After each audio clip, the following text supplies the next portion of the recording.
where this is going to end up. First, Neil Young lost his ultimatum when he threatened to remove his music from Spotify if it didn't dump Joe Rogan. He lost. And now Joni Mitchell is removing her songs from Spotify, supposedly in solidarity with Neil Young. Now, Gemma, the World Health Organization chief Tedros Ghebreyesus, he's praised Neil Young and thanked him for standing up against misinformation. Never mind the fact that the WHO was guilty of a lot of misinformation in the early days of COVID-19. Rogan's podcast, as you know, is exclusive to Spotify. He signed a $100 million deal, $100 million US deal a couple of years ago.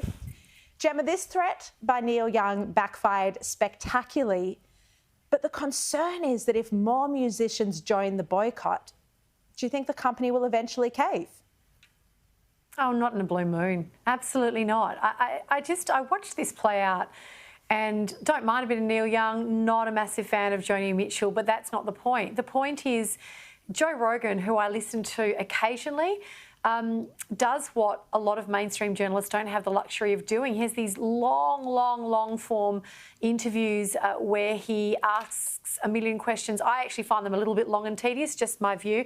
But the point is, you can...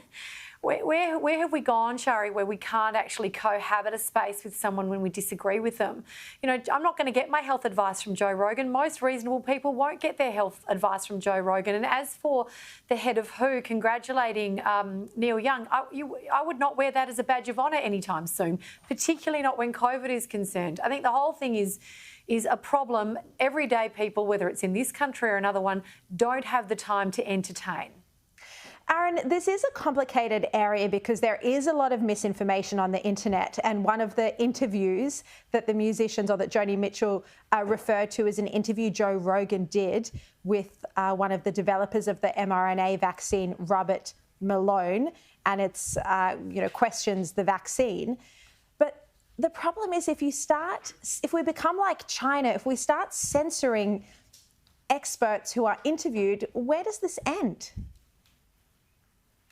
Well, we live in a really messy time, don't we, Shari, where there is so much information out there, and the sort of traditional media that you and I are part of and grew up with is sort of, in a way, losing its monopoly, losing its ability just to really control what information people receive. And, we did that, and our organisations do that responsibly.